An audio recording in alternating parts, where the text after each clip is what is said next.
Santriwati yang Anda cintai karena Allah, Alhamdulillahirabbil alamin. Hari ini kita akan memasuki hikmah yang ke-11, yaitu mengenai tentang menata hati sebelum antum semua masuk ke dalam dunia kemasyhuran atau popularitas. Idfin wujudaka fi ardil khumuli. Idfin wujudaka, kuburlah wujudmu atau eksistensimu. Kuburlah eksistensimu. Fi ardil khumuli, di dalam bumi kerendahan atau ketiadaan. Fi ardil khumuli, di dalam bumi ketiadaan. Fama, maka apa-apa, nabata mimma lam yudfan, segala yang tumbuh namun tidak ditanam dengan baik, la yatimmu nataijuhu, tidak akan sempurna buahnya. Bismillahirrahmanirrahim. Ini adalah sebuah gambaran ketika kita mau menanam sebuah benih, itu kan pasti ditanam di dalam tanah ya. Nanti akan tumbuh menjadi subur, menjadi ke atas gitu kan. Tapi kalau misalkannya tumbuhan itu, si benih ini tuh di atas, belum apa-apa langsung di atas gitu ya, nggak ditanam dulu dalam tanah, sudah pasti mati si benih tersebut. Maka dalam gambaran ini, ketika kita menghadapi yang namanya kemasyhuran, menuntut ilmu, bersedekah, berdakwah, eksistensi lah ya di hadapan makhluk, belum apa-apa langsung ke atas, belum apa-apa langsung muncul, ini akan sangat berbahaya. Jadi kubur dulu eksistensinya. Termasuk para pejuang dakwah, kalian seorang penuntut ilmu,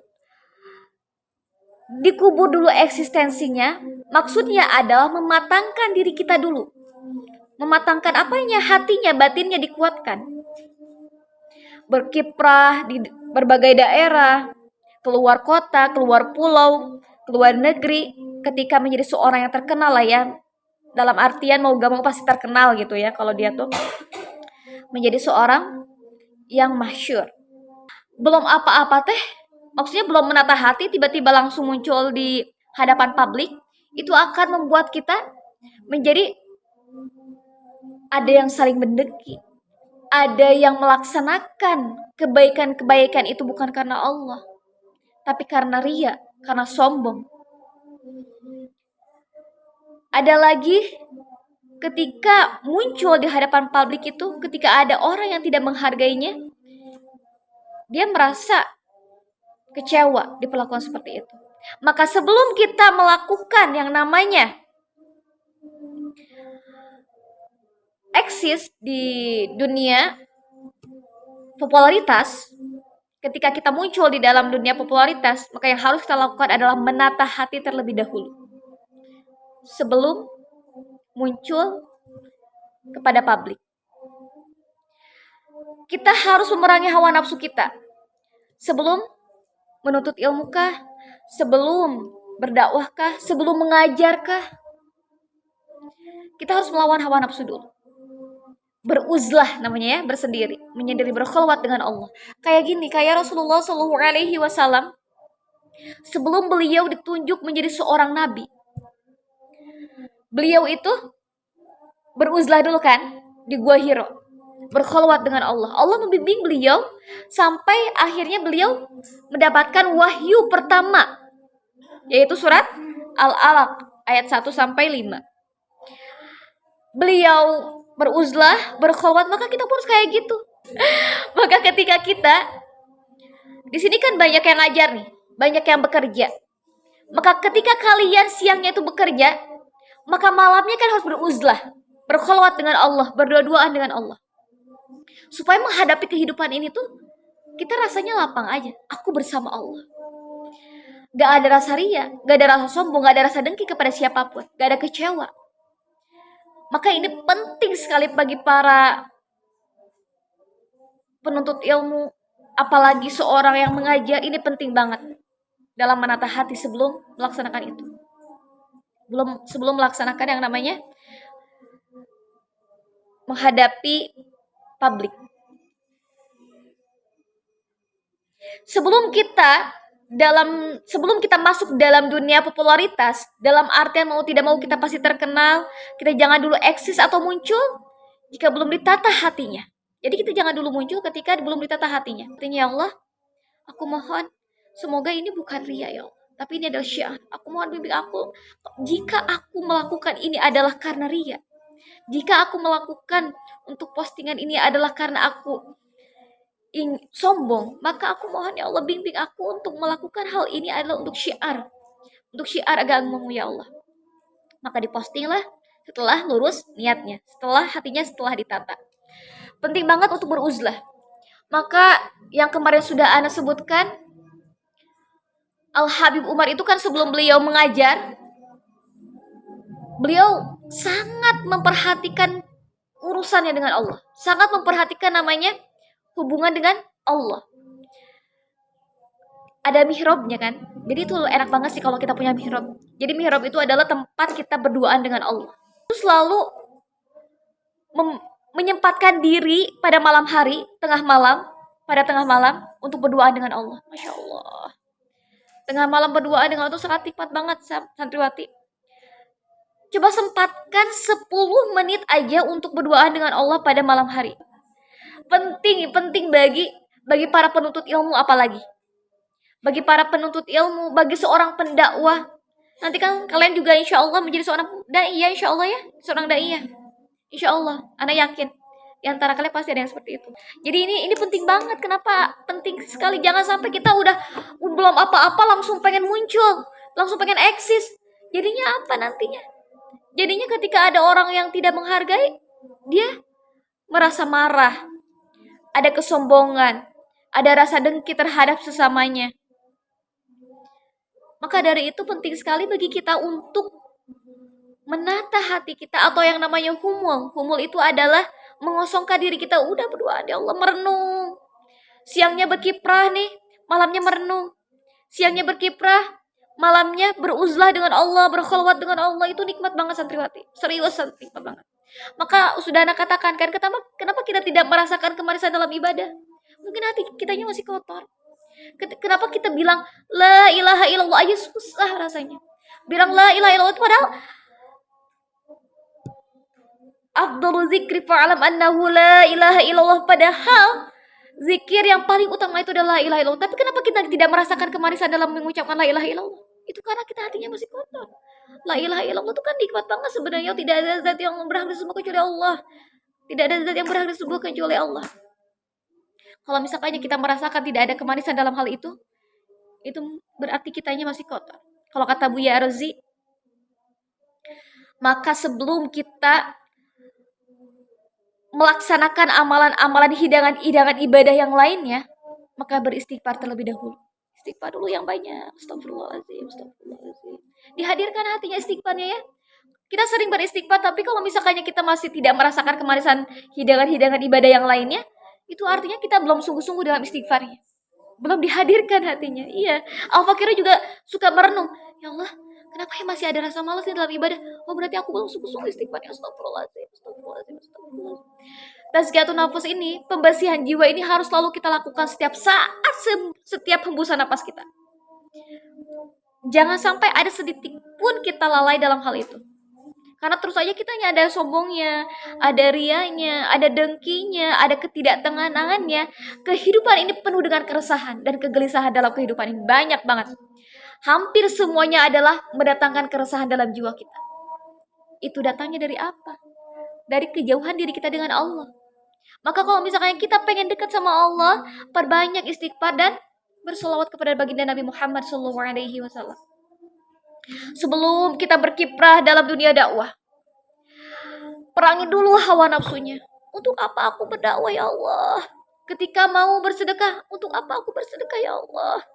Dihadirkan dulu hatinya. Buat apa aku bersedekah? Buat apa aku berdakwah ini ya Allah? Jangan sampai aku berzikir, berdakwah, melaksanakan ibadah ini cuma karena pengen duniawi. Dalam sebuah hadis dikatakan ini, waktu itu Abu Hurairah sampai nangis baca hadis ini, beliau akan meriwayatkannya. Abu Hurairah radhiyallahu anhu, semoga Allah meridhoinya, sebagaimana maka dihadapkan kepada Allah dan diingatkan kepadanya akan nikmat-nikmat yang telah diberikan kepadanya. Dan hal itu diakuinya. Nikmat-nikmat apa aja? Kemudian ditanya lagi oleh Allah, lalu apakah amalanmu dalam nikmatku? Dalam nikmat itu? Jawab orang itu, aku telah belajar ilmu, ya Allah. Dan aku melaksanakan ini adalah karenamu. Aku menuntut ilmu ini adalah karenamu, ya Allah. Serta membaca Al-Quran untukmu, ya Allah. Allah berfirman, dusta, engkau belajar ilmu agar mendapatkan gelar alim. Agar kamu disebut seorang ilmu, orang yang berilmu. Membaca Al-Quran agar mendapatkan gelar qari. Dan engkau sudah menikmati hal tersebut di dunia. Ketika kita merasakan hal itu. Ketika kita melakukan hal itu. Introspeksi diri, membersihkan hati kita ya. Kemudian diperintahkan kepada malaikat untuk mencampakkannya ke dalam api neraka. Allahu Akbar. Seorang yang berilmu, seorang yang membaca Al-Quran, tapi karena pengen disebut alim, pengen disebut qari, maka pada saat itu pun malaikat untuk mencampakkannya ke dalam api neraka. Orang yang ketiga dihadapkan kepada Allah adalah yang diluaskan rezekinya dan diberi nikmat oleh Allah dari berbagai kekayaan. Diberitakan kepadanya tentang nikmat yang telah diberikan oleh Allah Subhanahu wa taala kepadanya. Dan ia mengakuinya, iya. Lalu ia ditanya, lantas apakah amalanmu di dunia itu? Apakah amalanmu di dalamnya itu? Jawab orang itu, tiada suatu pun jalan yang engkau perintahkan untuk mendermakan hartaku, melainkan telah aku dermakan. Harta itu adalah semata-mata karenamu. Aku dermakan ya Allah. Harta yang aku miliki itu adalah orang yang kaya. Allah berikan dia nikmat kekayaan dan dia bilang sama Allah bahwa kekayaan aku ini telah aku dermakan. Telah aku dermakan kepada orang yang membutuhkannya. Apa yang Allah firmankan. Dusta, engkau mendermakan harta itu agar disebut dermawan. Kau adalah orang yang dermawan dan telah dikenal sedemikian di dunia. Maka Allah kemudian memerintahkan para malaikat untuk melemparkan orang itu ke dalam api neraka. Ini adalah orang-orang yang tidak meluruskan niatnya dalam melaksanakan apapun bukan karena Allah. Karena pengen dipuji, pengen disanjung-sanjung. Ketika menuntut ilmu, ketika melakukan apapun bukan karena Allah. Maka tugas kita seorang penuntut ilmu ini penting banget ya santriwati. Ini penting sekali untuk memperkuat ibadah kita kepada Allah. Jangan sampai kalian makan santriwati ya. Kalau misalnya santri itu harus ada lebihnya. Apa lebihnya? Adalah menambah ibadah-ibadah itu adalah dengan ibadah-ibadah sunnah. Ini penting untuk menata hati kita. Menata hati kita, membersihkan jiwa kita. Kita seorang, di sini banyak yang ngajar, mungkin hampir semua ngajar ya. Orang-orang yang ketika kita mengajar terus menata hati dulu, ya Allah, untuk apa aku mengajar ini ya Allah? Apakah apa yang disebut, oh dia sukses, oh dia orang yang sudah sukses dalam pesantrennya, dia berarti dia mengajar, oh dia sudah sukses dalam meraih ilmunya, berarti dia mengajar. Jangan sampai ada perasaan seperti itu. Ini penting banget untuk membersihkan hati kita, menata hati kita.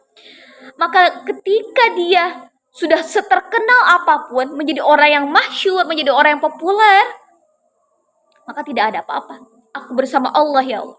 Aku melaksanakan ini karenamu ya Allah. Maka ketika dia punya uang, dia menjadi orang yang kaya raya, ketika dia mau bersedekah, ada orang yang melihat tidak apa-apa. Gak merasa gimana-gimana, oh aku disanjung, aku dipuji-puji karena aku sudah berderma. Tidak, tapi biasa aja. Karena aku bersama Allah ya Allah, aku mendermakan harta ini. Ketika membaca Al-Quran bukan karena apa-apa. Tapi ketika membaca Al-Quran hanya sebagai saripati ibadah, pengen dekat sama Allah. Bukan pengen disebut qori juga. Maka ini penting. Siangnya kita berkiprah, siangnya kita berdakwah, maka malamnya beruzlah. Ini harus kita sempatkan 10 menit pun. 10 menit aja. Kalau misalnya kita gak mampu nih buat banyak-banyak rokaat dalam ibadah. 2 rokaat aja. Untuk merenung diri, ya Allah, aku ini adalah hambamu yang lemah. Bimbing aku untuk menjadi seorang wanita solihah, ya Allah. Bimbing aku untuk melaksanakan dakwah ini semata-mata karenamu. Kalau misalnya dalam hal dakwah. Ini penting ya. Makanya para ulama yang Masya Allah itu mereka itu punya mihrab-mihrab tersendiri untuk berkhulwat dengan Allah. Wallahu a'lam bishawab.